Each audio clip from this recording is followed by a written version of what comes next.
తిరువనంతపురంలోని కేరళ మాజీ సీఎం పినరయి విజయన్ నివాస ప్రాంతం రణరంగాన్ని తలపించింది. మనీ లాండరింగ్ కేసుకు సంబంధించి ఎన్ఫోర్స్మెంట్ డైరెక్టరేట్ ఈడీ అధికారులు తిరువనంతపురంలోని విజయన్ నివాసం సహా 10 ప్రాంతాల్లో దాడులు నిర్వహించారు. విజయన్ నివాసంలో సోదాలు ముగిసిన తర్వాత ఈడీ అధికారులు తిరిగి వెళుతున్న సమయంలో హింస చెలరేగింది. విజయన్ నివాసం వద్ద పెద్ద సంఖ్యలో గుమిగూడిన సిపిఎం శ్రేణులు అధికారుల వాహనాన్ని అడ్డుకున్నారు. రాళ్లు రువ్వడంతో పరిస్థితి ఉద్రిక్తంగా మారింది. ఈ దాడిలో ఈడీ అధికారుల వాహనం ముందు అద్దం ధ్వంసమైంది. ఆందోళనకారులను అదుపు చేయడానికి పోలీసులు, కేంద్ర భద్రతా సిబ్బంది తీవ్రంగా శ్రమించాల్సి వచ్చింది.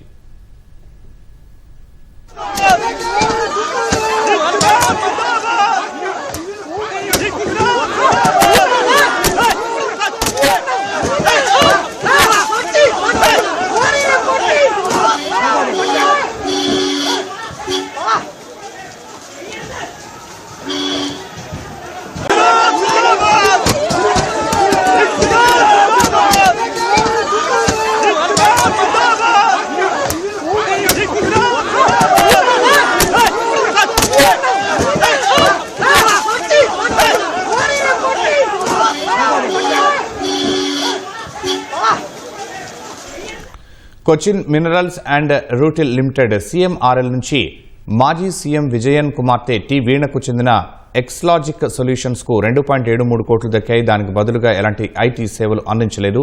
ఆ రెండు సంస్థల మధ్య అధికారిక ఒప్పందం ఉన్నప్పటికీ వాటి మధ్య లావాదేవీలు మోసపూరితంగా ఉన్నాయని serious fraud investigation office SFIO అభియోగాలు నమోదు చేసింది.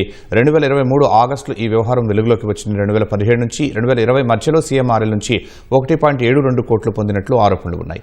ఈ నేపథ్యంలో పూర్తిస్థాయి దర్యాప్తు జరపాలని SFIOకు గతంలోనే కేంద్రం నుంచి ఆదేశాలు అందాయి.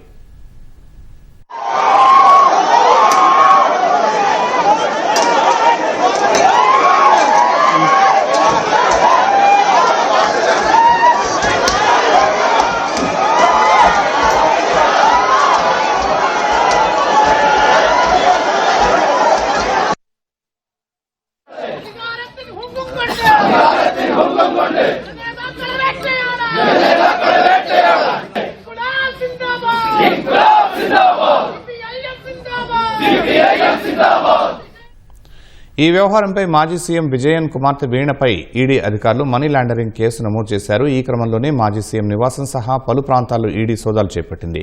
కోయికోడ్లోని మాజీ మంత్రి మహమ్మద్ రియాస్ నివాసంపై దాడులు జరిపింది. మహమ్మద్ రియాస్ మాజీ సీఎం విజయన్ అల్లుడు.